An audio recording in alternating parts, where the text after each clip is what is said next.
Bienvenue à toi dans la première communauté française contre l'addiction à la pornographie. Dans la pornographie, la femme devient un objet de désir sexuel, de frustration ou encore de haine. De cette même frustration va naître une demande de contraste.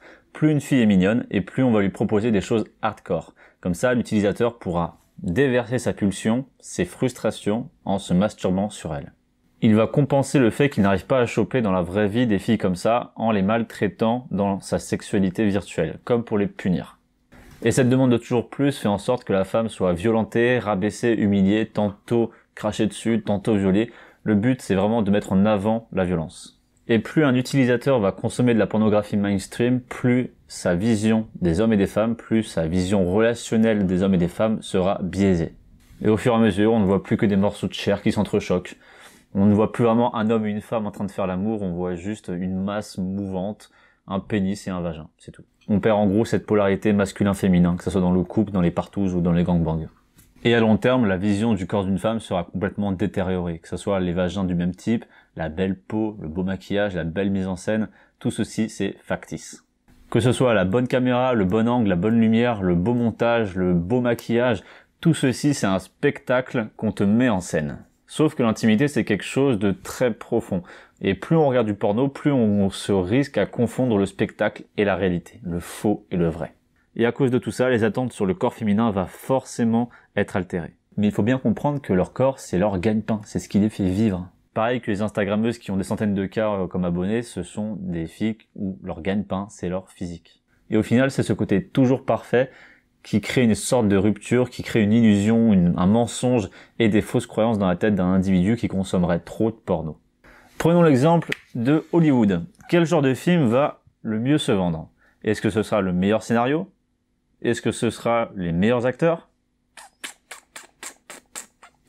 Ce sera celui qui a reçu la meilleure promotion. Une fille, que ce soit dans le porno ou n'importe où, ça reste une humaine. Donc elle va chier des gros melons, elle va avoir les yeux comme ça et la gueule qui pue au réveil, elle va avoir de la morve qui coule lorsqu'elle sera malade, bref, des trucs humains, des trucs un peu dégueux qu'on ne montre pas. Tout ça parce qu'on te met en avant le côté beau, le côté pornographique.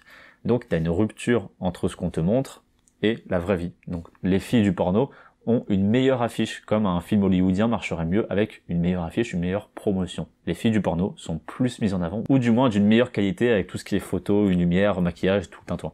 Meilleure promotion, attrait de rareté, meilleure popularité.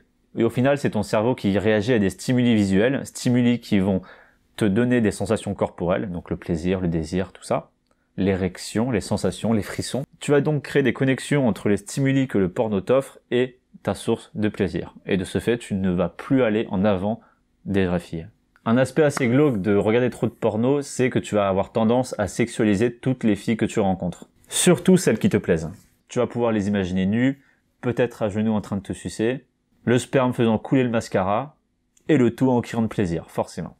Alors qu'en réalité, la fille vient juste de te dire bonjour avec un petit sourire. En soi, cela peut être un petit coup de plus, parce qu'on est des animaux sociaux, et lorsque tu imagines quelqu'un sexuellement, tu vas dégager plus de phéromones, donc tu vas être plus attirant inconsciemment. Et tu auras aussi plus d'intention dans ton regard, donc ça peut aider un peu le jeu de séduction. Cependant, il y a 2 points négatifs à tout ça. Le premier, c'est lorsque ça dérape, lorsque tu n'imagines plus seulement les filles qui te plaisent, mais l'ensemble des filles que tu rencontres. Alors là, tu n'as plus le moyen de créer aucun contact social, aucun lien social, que ce soit une amitié, une connaissance, une amoureuse, n'importe quoi, aucun lien social. Pourquoi? À cause du second point, qui est le fait que tu vas créer la distance. Lorsque tu as ce genre de pensée à cause du porno, et pas seulement parce que la fille te plaît réellement, tu vas mettre de la distance entre la fille et toi parce que tu seras ailleurs, tu seras en train de l'imaginer, tu vois. Tu ne seras plus dans le moment présent. Donc tu vas créer la distance, donc tu vas avoir du mal à réellement séduire puisque tu n'es pas dans le moment présent, tu n'es pas avec la fille en train de partager une relation, tu es en train d'imaginer une relation qui n'existe pas. Donc ça va foirer et tu vas entrer dans un cycle de frustration.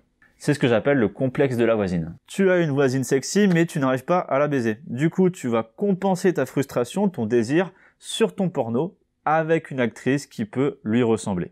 Et c'est pour ça que le porno amateur marche si bien. Ce sont des filles de la vie de tous les jours, des filles que tu croises, des filles que tu rencontres, des filles que tu vois en soirée, des filles qui te plaisent réellement, des filles que tu désires, mais des filles que tu n'as pas. Et c'est là que tout bascule. La séduction va te paraître compliquée, mais compliquée. Et tu auras raison, surtout en ce moment si tu te lances dans la séduction avec tous les mouvements MeToo, bonjour la pression. Mais à côté de ça, ton porno symbolise la facilité. Dans ton corps, lorsque tu éjacules, tu vas sécréter de la dopamine, c'est l'hormone du plaisir. Et lorsque tu entames une démarche de séduction, l'éjaculation, qui est synonyme un peu de reproduction pour ton inconscient, va voir cette éjaculation comme une récompense et donc va sécréter cette dopamine pour te féliciter d'avoir entamé ce processus. Cependant, avec le porno, tu as déjà accès à ce système de récompense, cette éjaculation, à cette dopamine qui te fait plaisir. Donc pourquoi aller se casser le cul à aller draguer des filles alors que tu peux déjà avoir cette sensation sur ton porno? Je te le demande. La facilité face à la réalité. The dark side. Et là, tu vas pouvoir me dire, ouais, mais attends, mais le jeu de séduction, le vrai sexe est tellement mieux que le porno.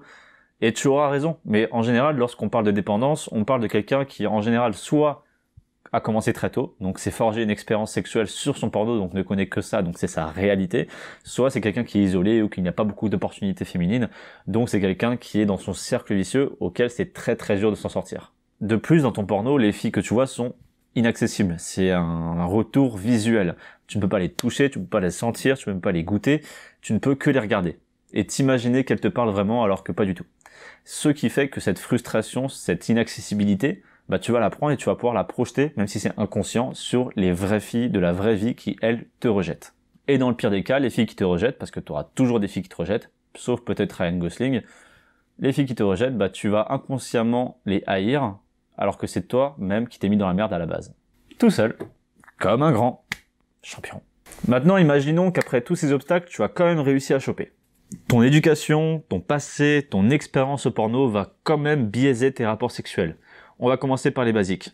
Tu vas avoir des complexes de taille de bite, des complexes de performance et des comparaisons d'expérience. La sexualité est beaucoup moins linéaire que dans ton porno. Personnellement, tu sais comment te faire plaisir, vu que tu as de l'expérience, et donc tu vas pouvoir en jouer devant ton écran.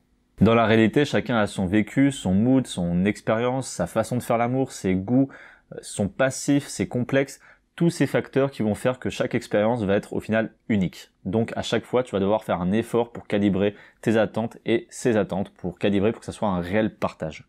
Parfois, tu as l'impression de rentrer dans le monde des dieux, et parfois c'est lamentable. Et à ce moment-là, le porno peut être bien meilleur en termes de ressenti qu'une réelle activité sexuelle. C'est d'ailleurs le cas de beaucoup de dépendants, ils vont préférer leur branlette à du vrai sexe. Petite parenthèse, je vais vous révéler un secret que les filles ne vous disent pas. À ta manière de faire l'amour, une femme va sentir si tu as eu une éducation sexuelle saine ou si tu es plongé dans ton porno, si tu es en train d'essayer de mimer ton porno ou si tu n'as que ça comme référentiel. Car dès lors que tu reproduis une sexualité que tu as vue ailleurs, alors tu es en train de jouer une pièce. Tu n'es plus en train de partager une émotion, partager une expérience, partager une relation. Et cela nous amène à parler des influences que peut avoir le porno. Je vais illustrer ça avec une petite histoire.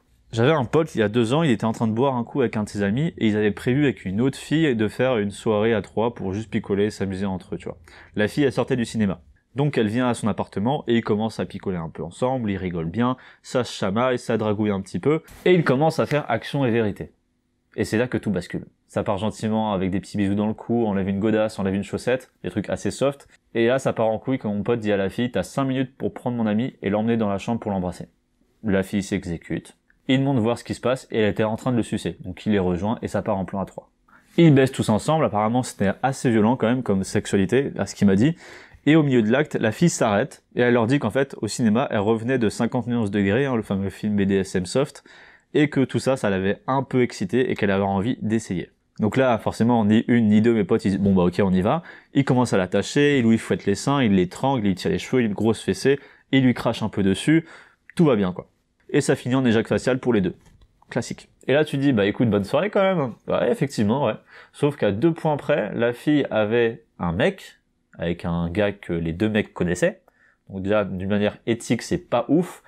Et deuxième point, la fille avait 16 piges à cette époque, alors qu'eux ils en avaient 18, 20, un truc comme ça. Et là, il faut comprendre pourquoi je t'explique tout ça. En soi, à part le fait que la fille trompe son mec avec 2 autres mecs, il y a rien de mal. Ce sont juste des gens consentants, qui s'amusent, ils sont tous majeurs sexuellement. La fille est libérée, les 2 autres mecs sont libérés, il y a un bon échange, une bonne communication, tout le monde fait ça dans une bonne entente, tout se passe bien. J'ai pas non plus envie de taper sur le côté, c'est à cause du film 50 nuances degrés, parce que cette curiosité sexuelle est assez bonne, je trouve, parce que ça nous permet d'élargir nos horizons et de ne pas rester cloisonnés sur des quand il y a des sexualités assez bridées et assez cloisonnées. Le porno, ça a aussi ça comme bon côté, ça a le fait de creuser nos fantasmes et de pouvoir explorer d'autres environs. Donc ça, c'est cool. Non, le truc mauvais, c'est le fait que la société sexualise tout ce qu'elle touche. Parce qu'en soi, le BDSM, c'est cool, mais tromper son mec avec 2 types parce que tu as vu un peu de BDSM vite fait dans un film, ça, c'est moche déjà. Et c'est un peu cet effet de toujours plus qui est inquiétant.